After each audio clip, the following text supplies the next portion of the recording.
सबसे पहले हम देखते हैं कि लास्ट वीक हमने क्या बात की थी। तो लास्ट वीक बच्चों को एबीसीडी का रिवीजन कराना था और उसके साथ फाइन मोटर स्किल मतलब उंगलियों से छोटा काम करने की आदत डालने की प्रैक्टिस कर रही थी, जिसके बहुत अच्छे फोटोज बच्चों ने भेजे थे काम करते हुए। एकदम एंथुजियास्टिक लग रहे थे। मैंने फेसबुक और व्हाट्सएप पे भी उसको शेयर किया था। अब उसमें आगे कैसे बढ़ा जाए, तो उसके लिए मैं एक स्क्रीन आपको बताता हूँ। जैसे कि एक रेक्टेंगल है, मान लो कि ये अपना पेज हो गया। ये A4 साइज का कोई भी स्टैंडर्ड पेज लोगे तो वो रेक्टेंगल का होगा। अभी तक बच्चों ने जो ड्राइंग करी थी वो ड्राइंग कैसी थी कि फ्री थी। फ्री मतलब वो अपने हिसाब से अपने साइज की एबीसीडी बना रहे थे। अब उससे आगे बढ़ना हो, अब सेम चीज बार बार करेंगे तो वापस मसल का वो डेवलपमेंट का अटक जाएगा।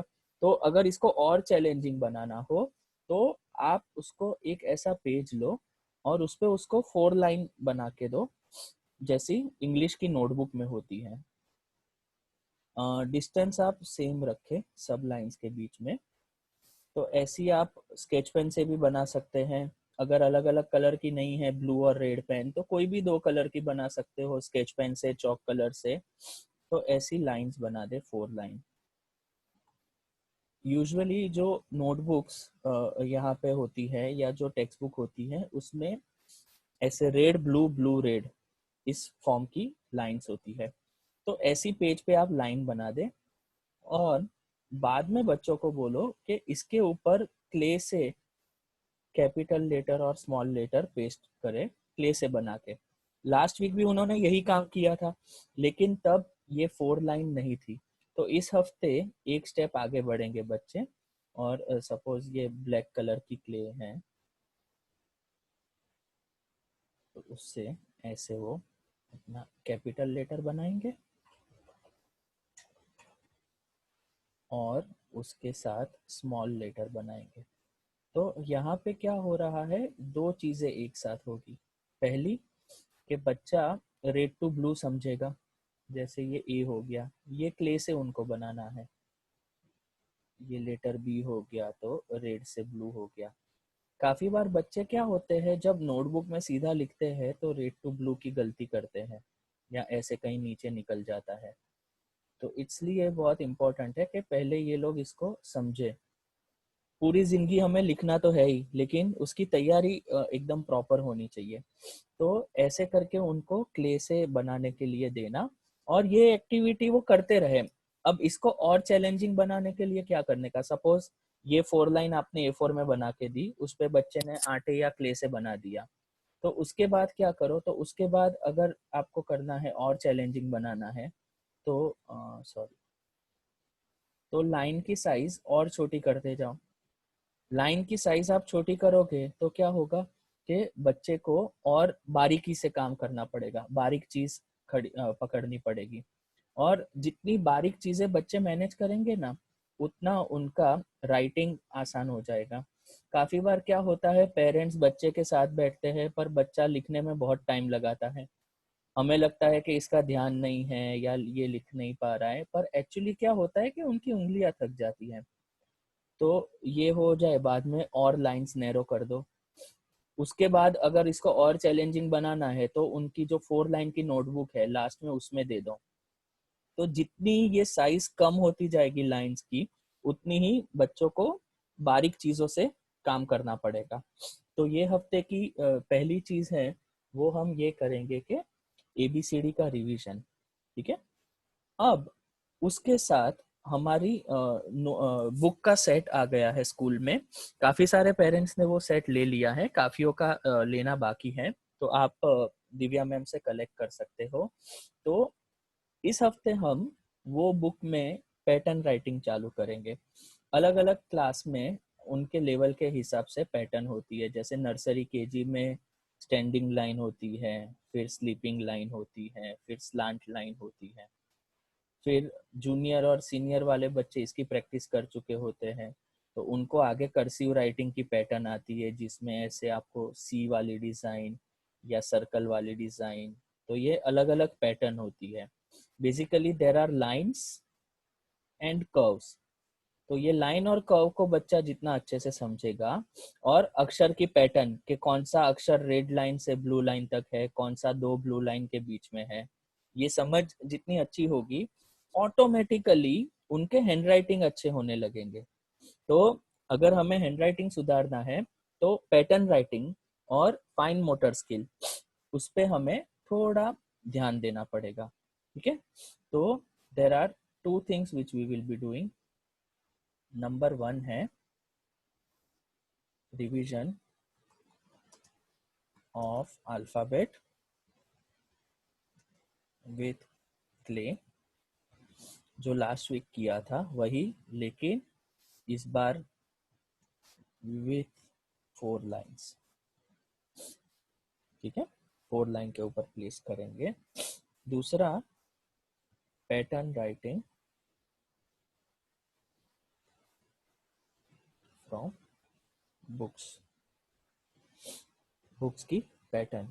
ठीक है, और तीसरी चीज जो हम नई करेंगे, लास्ट वीक हमने clay as a learning material introduce किया, अब आपको दाल राइस को इंट्रोड्यूस करना है, खाना नहीं है। हाँ, दाल और राइस से पैटर्न बनवानी है। दाल और राइस क्यों? क्योंकि आपने क्ले से देखा होगा कि बच्चे बारीकी से काम कर रहे हैं, मतलब उनकी उंगलियों से छोटी चीज मैनेज कर रहे हैं।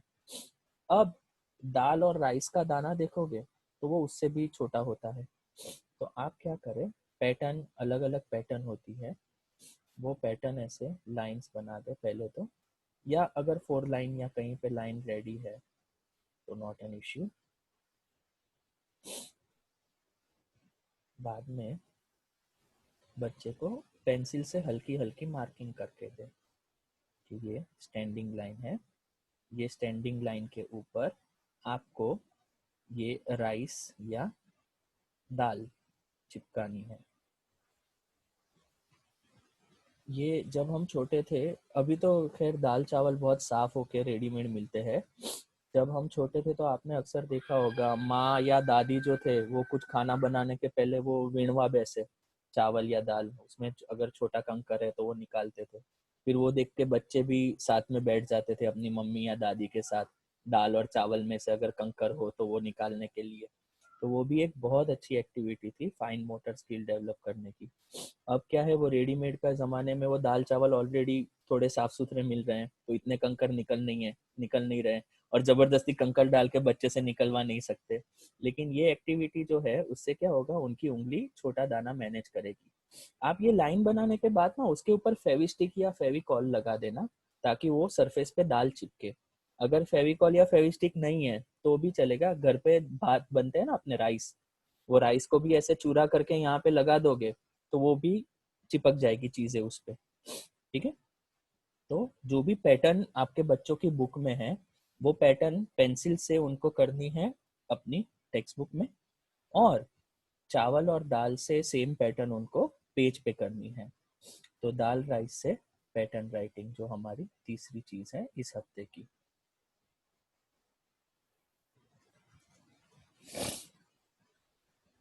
ठीक है, और एक रिवीजन में जो फिजिकल डेवलपमेंट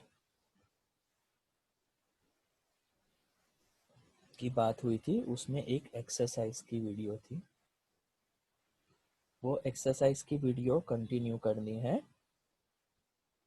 प्लस इस हफ्ते एक न्यू वाली करेंगे। तो वो एक्सरसाइज कैसी होती है कि बॉडी की अलग अलग मूवमेंट बच्चे देख देख के फॉलो करते हैं।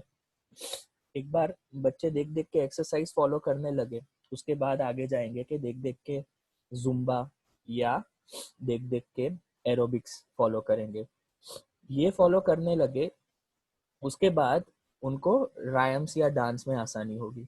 सीधा रायम्स के स्टेप्स होते हैं तो वो कॉम्प्लेक्स होते हैं और हर लाइन में स्टेप अलग अलग होते हैं, तो पहले बच्चे को ट्रेन तो करना पड़े कि टीवी या मोबाइल में से कोई स्टेप्स हो वो खुद कॉपी करने के लिए सीखे। तो उसके लिए हमेशा इजी टू डिफिकल्ट, मतलब सबसे इजी चीज से चालू करने का, फिर उससे थोड़ा डिफिकल्ट, फिर उससे थोड़ा डिफिकल्ट, ऐसे करते करते। तो अगर मुझे 20-25 दिन बाद जैसे राइम्स की उनको एक्शन करानी है, I am a little T pot या कुछ, तो उसमें क्या होगा, राइम्स को भी समझना है, उसके वर्ड्स को भी समझना है बच्चे को, और उसके बाद उसकी एक्शन फॉलो करनी है, और उसके लिए बच्चे में एबिलिटी होनी चाहिए कि वो स्क्रीन पे देख के एक्शंस फॉलो कर पाए। तो इसके लिए शुरुआत करेंगे एक्सरसाइज से, फिर Zumba and aerobics and then rhymes.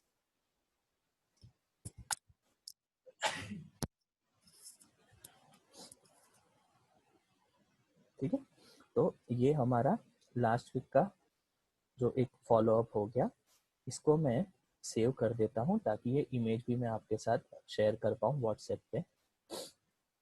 अब आता है इस हफ्ते का हमारा काम।